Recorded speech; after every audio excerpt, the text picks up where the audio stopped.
한 해의 마지막 달인 12월이 됐습니다.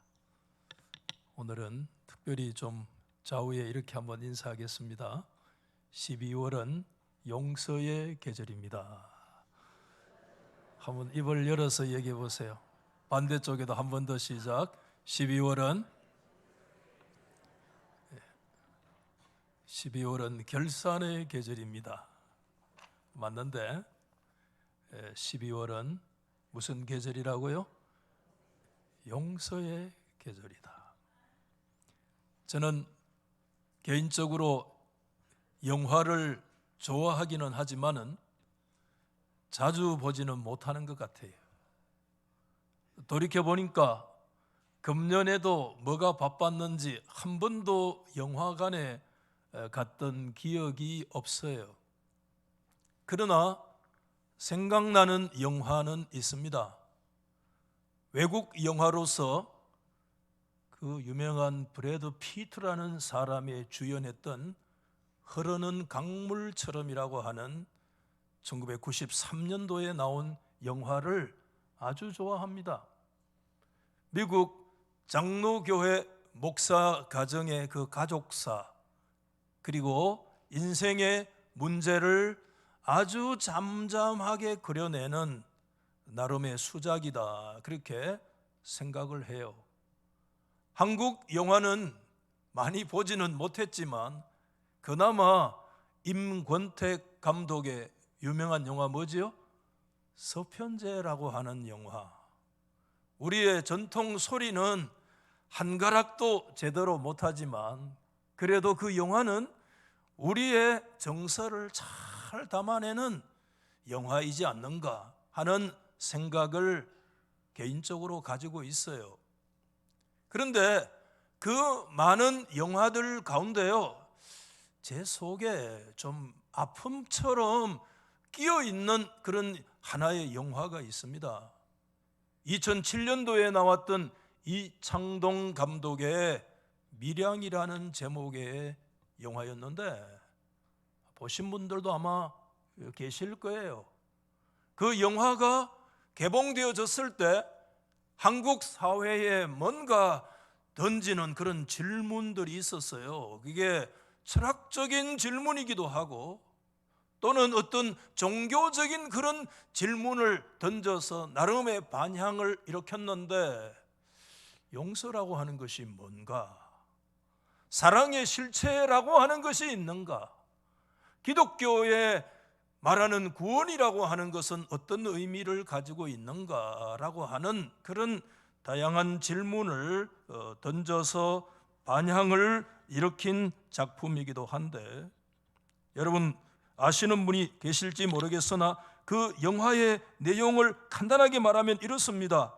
30대 초반의 여성 신혜는 남편이 죽자 유치원생 아들 준을 데리고 남편의 고향인 밀양으로 내려갔어요.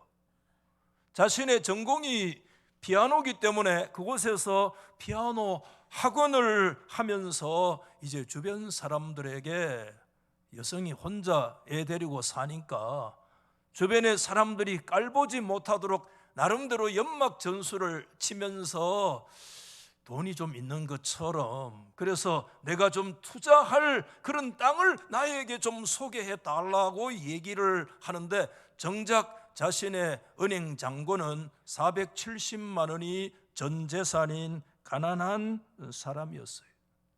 주변의 사람들이 자꾸 땅을 소개해 달라고 하니까, 아니 저 여성이 돈이 좀 있구나 그런 생각을 했는지, 아들 준이 다니는 음악학원의 원장 박도섭이 재정적인 위기에 몰리자 그 아들을 유괴해서 돈을 요구했습니다.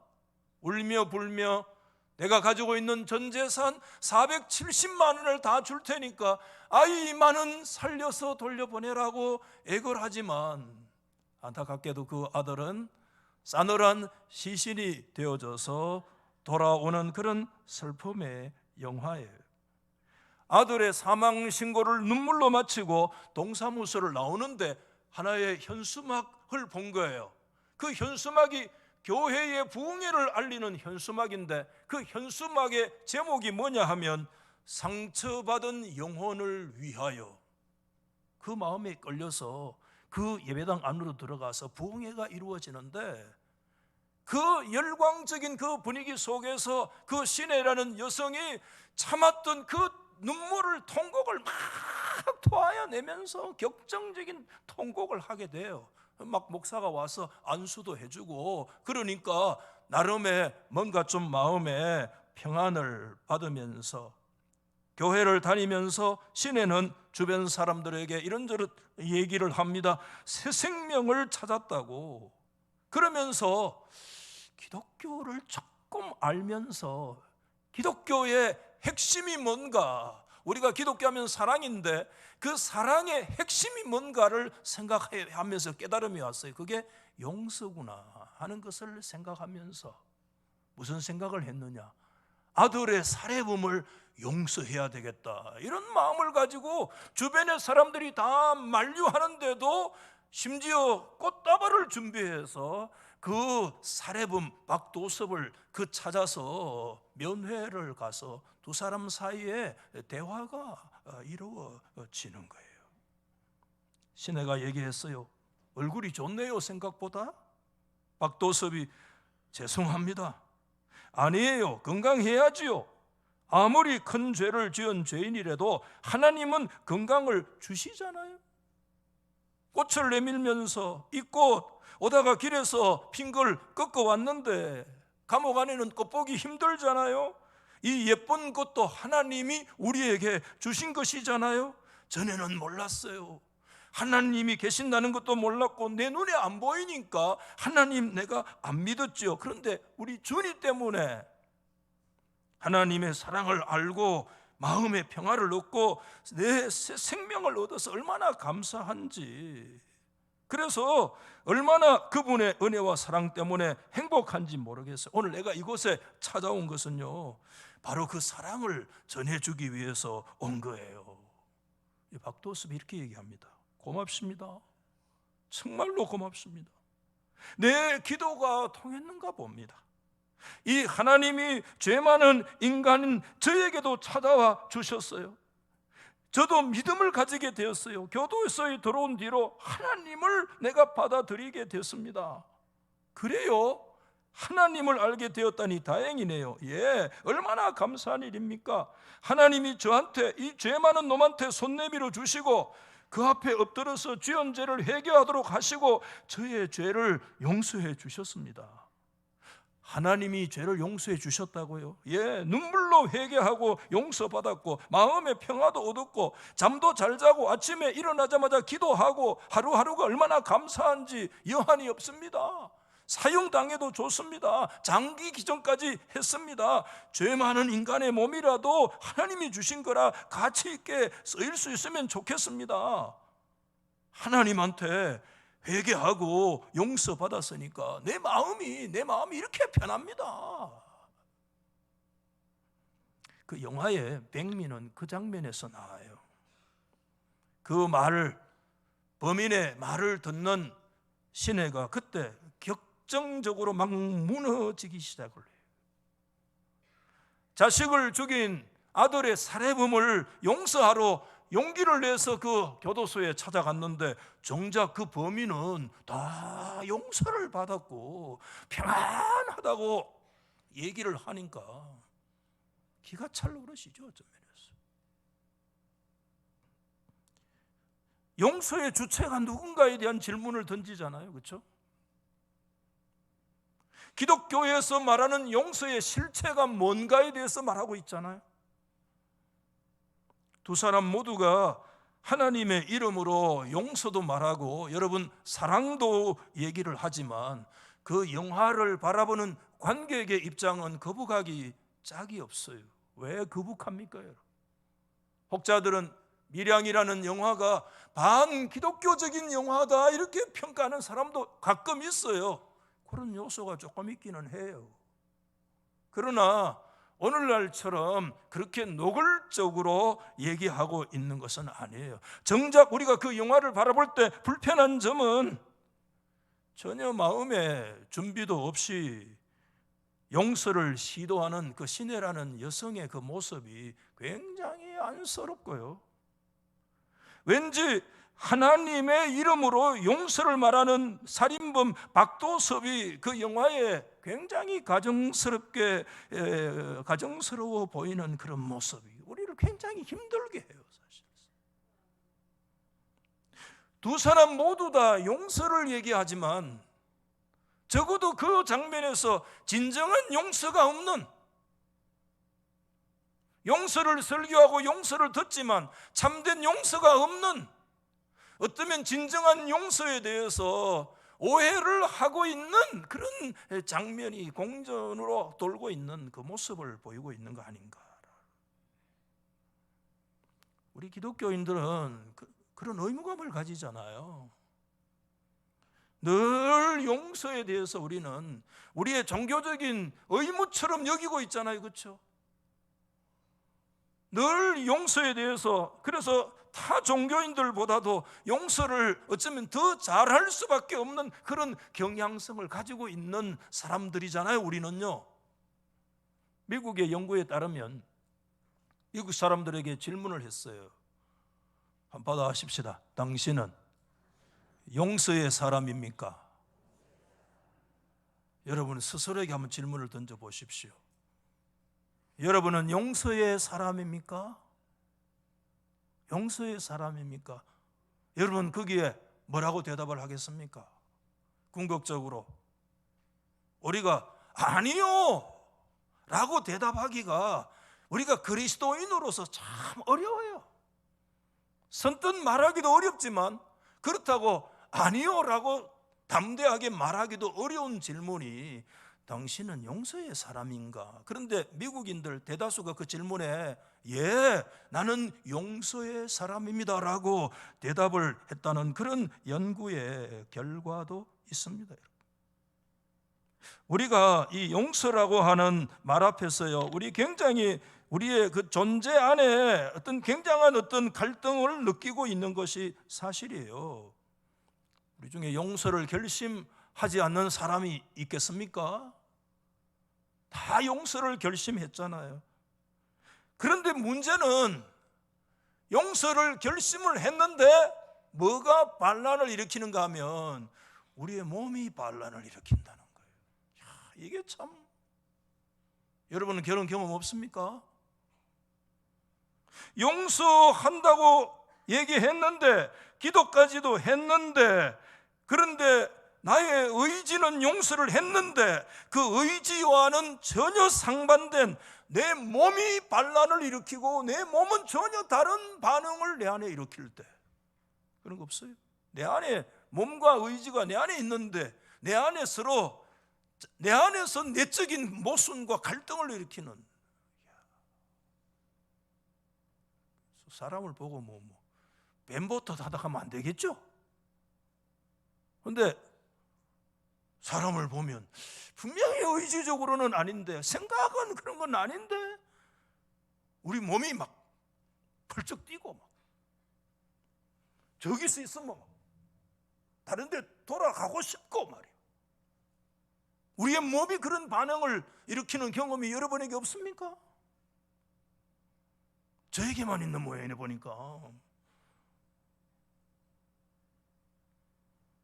의지는 용서인데, 생각은 용서인데, 기도와 눈물도 용서인데 우리 몸이 내 안에서 반란을 일으키는 굉장히 딜레마가 우리 안에 있어요. 그럴 때마다 우리는 하나님 앞에서 때로는 자괴감을 가지잖아요. 진짜 내가 이거 예수 믿는 거 맞는가 말이야? 진짜 내가 믿음이 있는 사람이냐 말이야? 내가 진짜 용서의 사람 맞기는 해? 그런 자괴감이 우리 속에 있어요. 우리 속에. 저는 이 영역에서 우리가 늘 고민하지 않을 수가 없으면서 하나님 앞에요, 조금 솔직할 필요가 있겠다. 하나님 앞에 그게 뭐냐 하면, 저를 한번 보시고 한번 받아하십시다. 진정한 용서는, 한번 다 받아보세요. 진정한 용서는 쉽지 않다. 그걸 인정하십시다.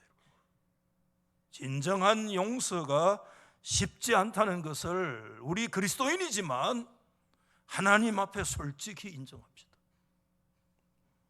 여러분, 우리 소설가 가운데 공아무개시라고 이름만 되면 다 알아요. 여러 가지 한번 이념에도 휘말리고 해서 그런 적이 있는데, 그분은 3번 결혼을 하고 3번 이혼하는 아픔을 겪었던 사람이에요. 그의 산문집을 언제 제가 봤어요. 빗방울처럼 나는 혼자였다. 3번 결혼했는데 빗방울처럼 자신은 혼자였다. 두 번째 남편 영화 감독인 오아무개가 자꾸 했을 때 그때 자신의 심정을 그 산문집에서 이렇게 몇 줄 딱 적어놨어요. 그가 죽는다는데 어쩌면 그가 내 머리채를 휘어잡고 나를 모욕하고 나를 버리고 가버렸던 날들만 떠오르다니. 남편이 죽는데. 그리고 그의 죽음보다 더 당황스러웠던 것은 바로 그것이었지만 그것 역시 진실이었다. 그러면서 죽음조차 우리를 쉬운 용서의 길로 이끌지 않는다는 것을 나는 그때 처음 알았다. 인간의 기억이란 이토록 끈질기며 이기적이란 것도 그때 깨달았다. 제가 기억하는 아주 좋은 문장이라고 생각해요. 정직한 문장이라고 생각해요. 죽음조차도 우리를 쉬운 용서의 길로 이끌지 않는다. 여러분, 인정 안 하세요? 그래서 우리는 그런 얘기합니다. 뭐도 용서 못한다. 죽어도 뭐지? 죽어도 용서를 못한다. 그런 말이 가능하다는 거야. 죽어도 용서가 안 된다. 그 사람이 나에게 끼쳤던 그 치명적인 거 죽어도 용서가 안 된다. 그 말 맞아요.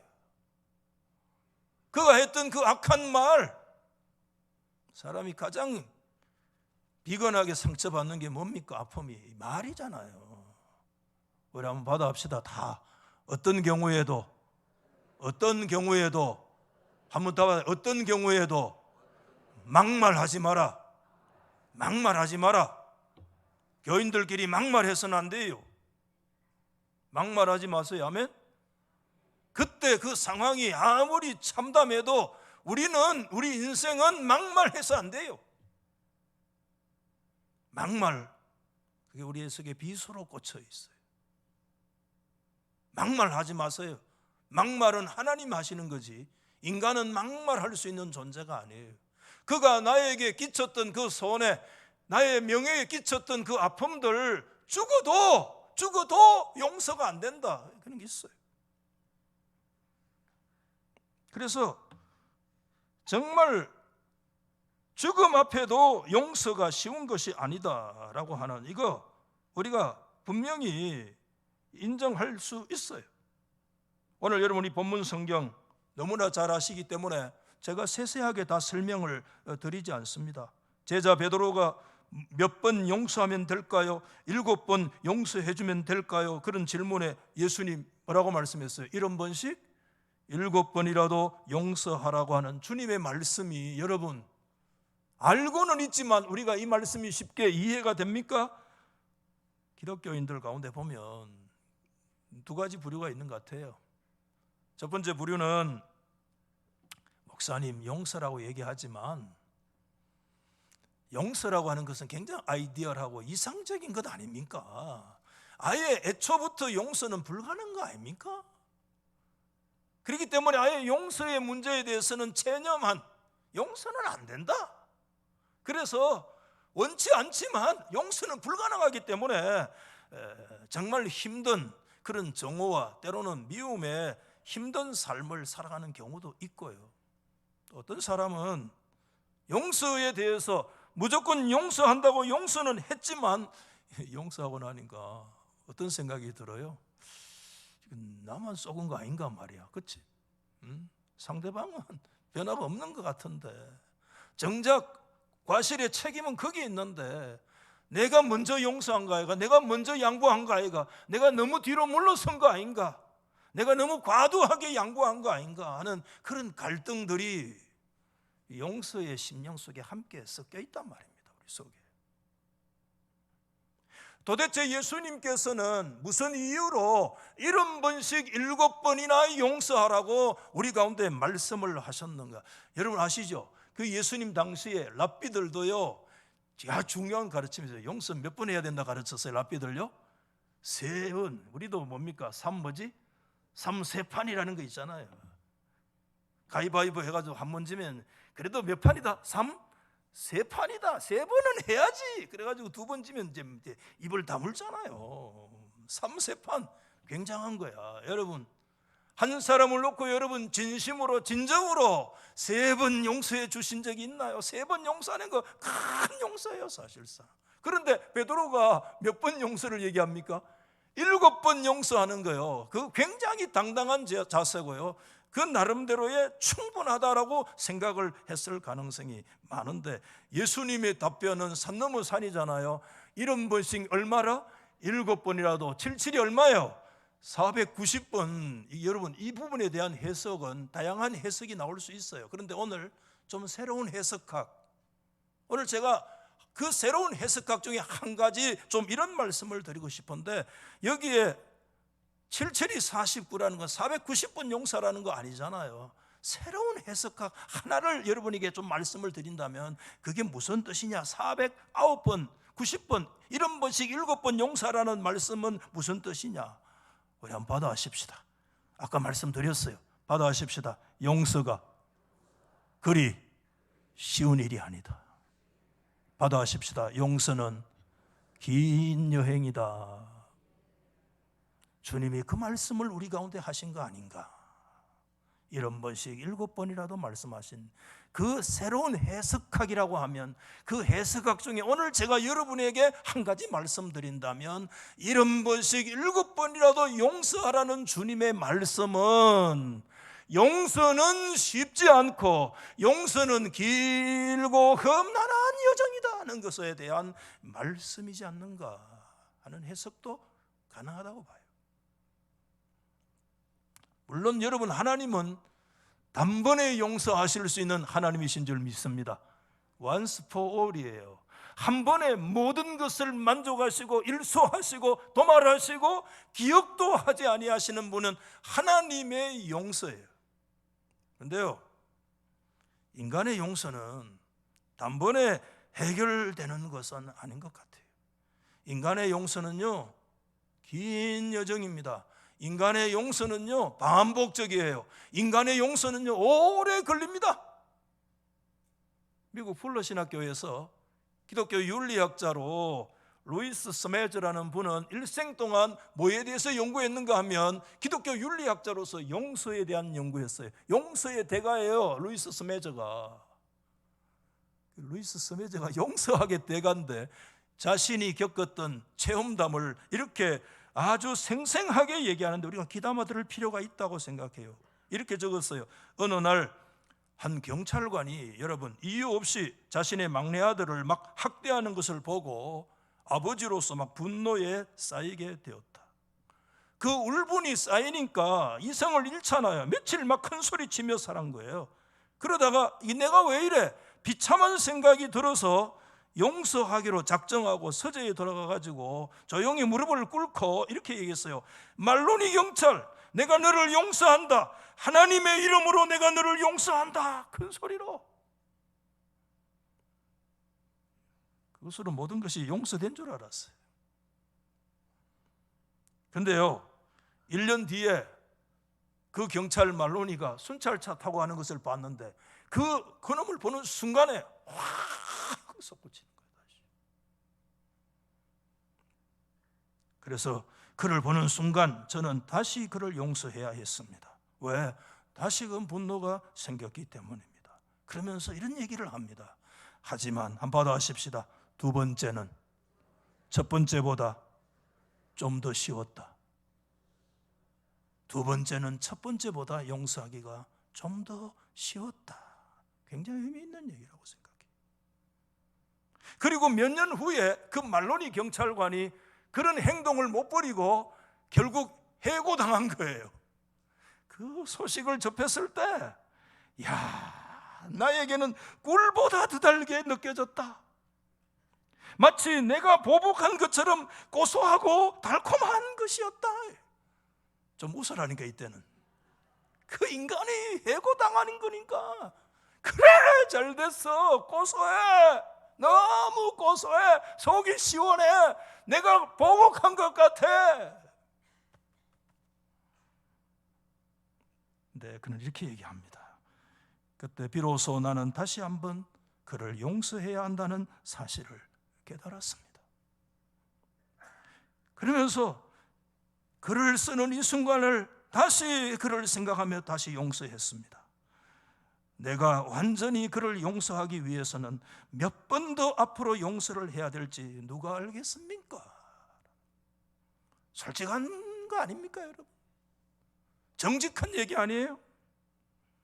여러분, 용서는, 적어도 우리 인간의 용서는, 하나님의 용서는 한 번의 once for all이지만 우리 인간의 용서는 미안하지만 한 번으로 끝나는 거 아닙니다. 우리는 용서하기 위해서 우선 뭐 해야 되느냐 하면 결단해야 됩니다. 결단. 한번 받아십시다. 결단이 필요해요. 이 용서를 학자들은 결단의 용서라고 얘기를 해요. 결단의 용서. 결단의 용서를 하면 그 다음에 무슨 용서가 오느냐 하면 그 다음에 정서적 용서, 내 마음으로 용서하는 것이 결단의 용서 다음에 정서적 용서가 오고요. 그 정서적 용서가 와야, 내 마음의 용서가 와야 그때 이제 드디어 뭐가 움직이느냐? 내 몸이 움직인다는 거예요. 그러니까 결단이 해야 돼요. 결단의 용서가 있어야 되고 그 다음에 마음의 정서적인 용서까지 들어가야 되고 그 정서적 용서가 있어야 마지막에 몸이 움직이는 몸의 용서가 일어날 수 있다는 거예요. 그렇지 않으면 내 안의 몸과 내 의지와 결단이 따로 놀아요. 그러니까 우리는 그때 자괴감을 느끼잖아요. 내가 예수 믿는 거는 맞는데, 목사인 거 맞는데 이거 내가 위선자인가 말이야. 내 안에 이중인격적인 그런 모습들이 내 안에 돌아다니는 것을 바라보면서 우리는 그렇게 고통스러워하는 것이 우리들의 실조 아닙니다. 그러나 여러분, 우리 성도 여러분, 이게 어려운 길이지만 이 용서의 길을 걷도록 하나님의 부르심을 받은 자들이 오늘 이곳에 있는 저와 여러분인 줄 믿으시기를 바랍니다. 어려운 일이지만, 거기선 어려운 일이지만 그 어려운 길을 걸어가도록 부름받은 사람들이 누구냐? 오늘 우리 그리스도인들이다. 어떻게 걸어갈 수 있느냐? 제가 결론을 말씀드릴게요. 오늘 이 본문 성경을 우리가 다 알기 때문에 이 성경 내용을 통해서 제가 내린 결론은 그런 거예요. 인간의 힘으로 온전히 걸어가기는 어렵다는 거예요. 어려워요. 그래서 여러분, 오늘 이 성경 말씀 21절 이하 35절의 말씀은 딱 이 말씀만 있는 게 아니에요. 그 앞부분 15절 말씀 이후부터 쫙 연결돼요. 어떤 사람이 너에게 뭐라고 얘기하거든 그 교회에서 어떻게 해야 돼, 그거와 연결돼서 쭉 설명하고 있는 거예요. 인간관계 속에서의 지금 얘기를 말하는 거예요. 그러면서 오늘 여러분이 본문 성경이 하나의 대전제가 되는 엄청난 한 단어가 있어요. 사실 황금으로 새겨야 될 단어 하나가 있는데 여러분은 어떤 단어에 오늘 이 본문에서 마음이 간지 모르겠어요. 저에게 얘기하라면 저는 한 단어를 얘기하고 싶어요. 그 단어가 뭔 줄 아세요? 우리 한번 받아해 보실랍니까? 탕감. 탕감이라고 아세요? 탕감 알아요? 무슨 뭐 약초 말고, 십전대보탕 말고 뭐죠? 탕감. 탕감 아세요? 국어 사전 찾아보니까 탕감은 세금이나 빚 따위를 덜어주거나 모두 없애주는 것. 내가 가만히 보니까 이거 국어 사전 잘못됐다 이 생각이 들어요. 덜어주는 것은 탕감 아닙니다.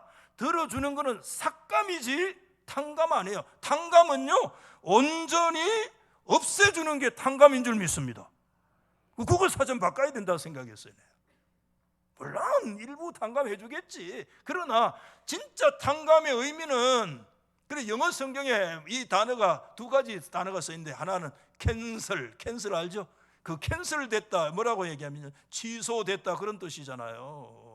없는 것처럼 됐다는 거예요. 초기화됐다는 거예요. 릴리즈라고 하는 게 뭐 있는데 그 릴리즈 뭐냐? 풀어주었다, 석방되었다. 그 사람이 뭔가 그곳에 부자유하게 매여서 고리에 딱 얽혀 있었는데 그 모든 고리가 끊어져 가지고 릴리즈, 방출된 거예요. 풀어진 거예요. 자유가 주어진 거예요. 석방되어진 거예요. 캔슬된 거예요. 캔서가 아니고 캔서는 암이야. 캔서 말고 캔슬. 캔서가 캔슬되면 좋겠네.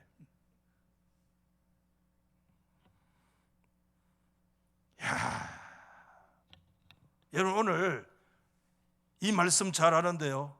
여기에 두 가지 숫자가 나오잖아요. 첫 번째 숫자가 뭐예요? 첫 번째 뭐예요? 만. 전에는 1만이래. 만이라는 단어가 있어요. 또 하나의 숫자가 있어. 뭐가 있어요? 100. 만과 만대 100이에요. 여러분 오늘 이 만은 누구에게 관계되는 용어냐 하면 숫자냐면 이것은 인간에게 관계되는 숫자입니다. 여기에서 1만은 전적으로 하나님께만 관계되는 숫자예요. 그런데 비해서 우리 인간에게 관계되는 숫자를 오늘 이 비유에서 제시하는데 그게 뭐예요? 100이라는 숫자예요. 근데 이 뒤에 달려있는 화폐 단위가 전혀 다르잖아요. 하나님께 관계되는 것은 뭐죠? 1만 하고도 뒤에 뭐가 달려 있어요? 달란트. 여러분 달란트를 너무 쉽게 생각하잖아요. 제가 전도사 때 주일학교 학생들 그때 달란트 시장 뭐 이런 게 유명해가지고 그래가지고 제가 시골에서 전도사 주일학교 하면서요 교육 전도사 했어요. 그런데 달란트를 만들어가지고 한 달란트 종이 쪽지를 이렇게 만들어가지고 복사해가지고 이쁘게 옆에 또 1달란트 쓰고 2달란트 5달란트 써가지고 애들이 막 달란트 봐달라고 막 토요일날 성경 구절 암송하고 막 난리 났어요 그때. 지금 돌이켜보면 달란트를 너무 경솔하게 지급한 거 아닌가 그런 생각이 들어요. 여러분 1만이라는 숫자는 그때 성경시대에 사람이 생각할 수 있는 어쩌면 최고의 숫자가요, 제일 높은 숫자가 그게 1만이에요.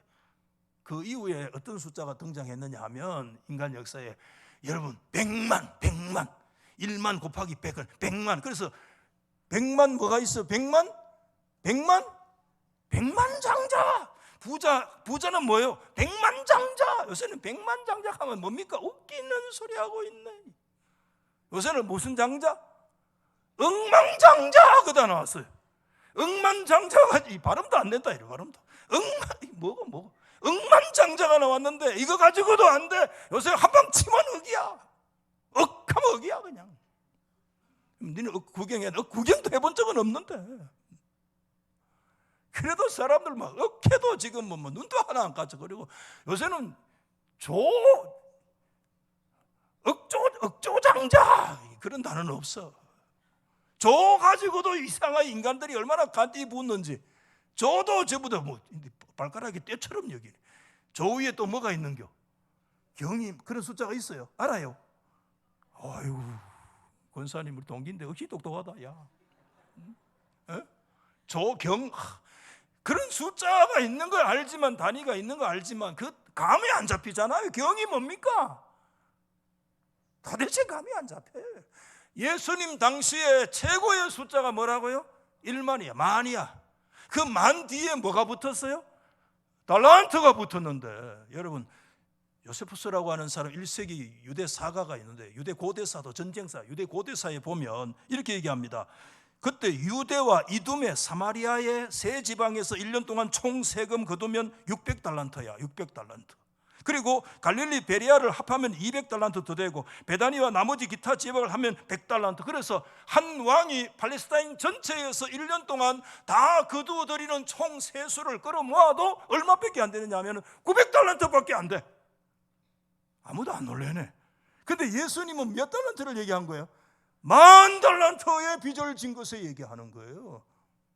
뭘 얘기합니까 여러분? 이 10,000달란트라고 하는 만이라는 숫자는 사람에게 관계되는 숫자가 아니라는 거예요. 이것은 전적으로 누구에게 해당되는 숫자예요? 하나님만이 해당되는 숫자인 줄 믿으시기 바랍니다. 그러면 하나님의 뭘 얘기하기 위해서 이 성경에 만이라는 엄청난, 그것도 뒤에 달란트라고 하는 단어까지 붙어서 1만 달란트에 대한 얘기를 하고 있느냐? 간단해요. 우리 하나님의 무한하신 사랑, 할렐루야.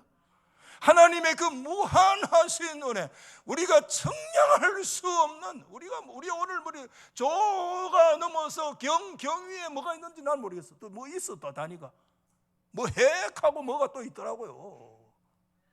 그게 뭔 숫자인지는 몰라.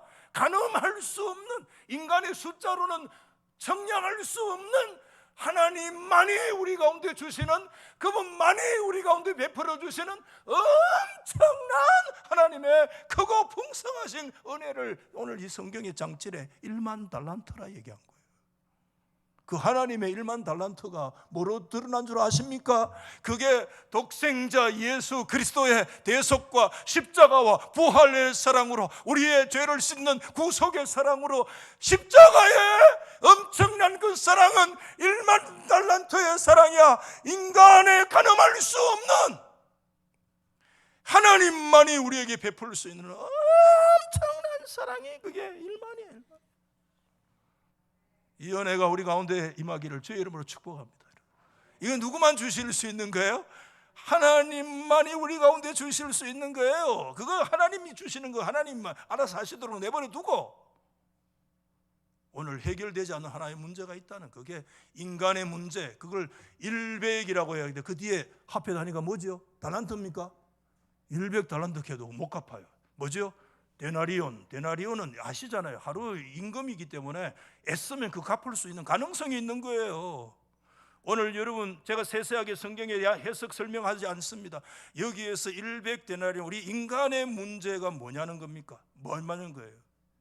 오늘 여기서 진짜 얘기하고자 하는 것이 무슨 문제라는 거예요. 지금 숫자를 헤아리고 있는 베드로의 얘기입니까? 랍비들 세 번 예수님께서 얘기하신 겁니까? 아니에요. 오늘 진짜 해결되지 않는 하나의 문제가 있는데, 그 문제는 오늘 성경에 나오는 그 목사를 잡고 있는 사람도 아니고, 멱살 잡힌 사람도 아니고, 그 베드로도 아니고, 그 누구도 아니에요. 오늘 주님이 진짜 해결되지 않는 문제가 있는데, 이게 이 비유를 듣고 있는, 오늘 이 성경을 읽고 있는, 오늘 이 말씀을 대하고 있는 저와 여러분이 문제라는 거예요. 우리의 문제라는 거예요. 그 문제는 어디에 있는가? 여러분의 마음에 있고 목사인 저의 마음에 있는 거예요. 누구를? 상대방을 지금 멱살을 잡고 있는, 목을 잡고 오늘 28절 말씀에 빚을 갚아라, 1만 달란트 탕감을 받고 돌아가서 자신에게 빚진 100데나리온의 빚쟁이를 붙들고 그의 목을 잡고, 이게 좋은 말이야. 오늘 우리의 말로 하면 멱살을 잡고 어디 쳐넣었어요? 옥에 쳐넣어버렸어. 이게 누구냐? 성경이 아니라 이 말씀을 듣고 있는 우리들이라는 거예요. 이 말씀을 지금 전하고 있는 목사인 저 자신이라는 거예요. 이게 우리 가운데 해결 안 됐다는 거예요. 주님이 그걸 우리 가운데 지금 말씀하고 있어요.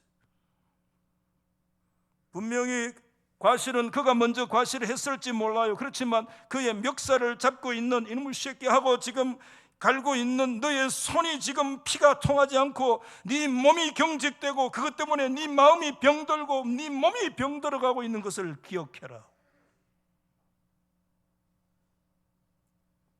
영성학자들은 사람의 마음에 정오가 들어오면 그것을 뭐라고 얘기하느냐? 마귀에게 자기 마음을 내주는 것과 같다.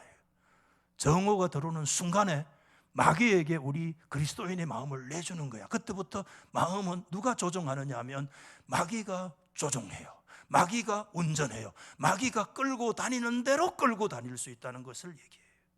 오늘 이게 마귀가 성경에 등장해요.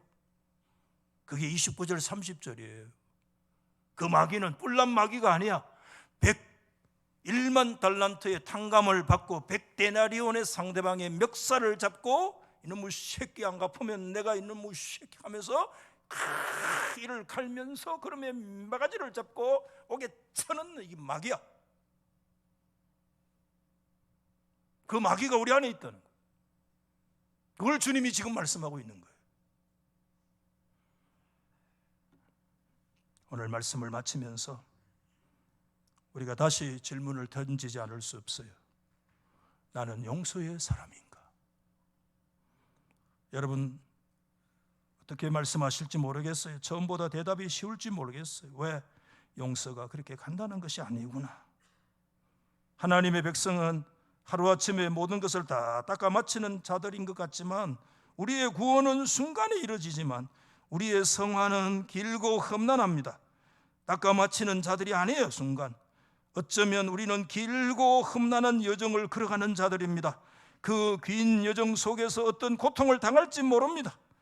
용서는 결코 싸구려가 아니고 고통 없는 여정이 여러분 아닙니다. 나에게 상처를 준 사람을 용서하는 것은 결코 쉬운 일이 아니에요. 그렇지만 여러분 다시 말씀드립니다. 그래도 우리는 이 멀고 험난한 길을 걸어가도록 하나님으로부터 부름받은 자들인 줄 믿으시면 아멘. 우리는 이 길을 걸어가도록 부름받은 자들이에요. 이 길을 걸어가야 돼요. 우리는.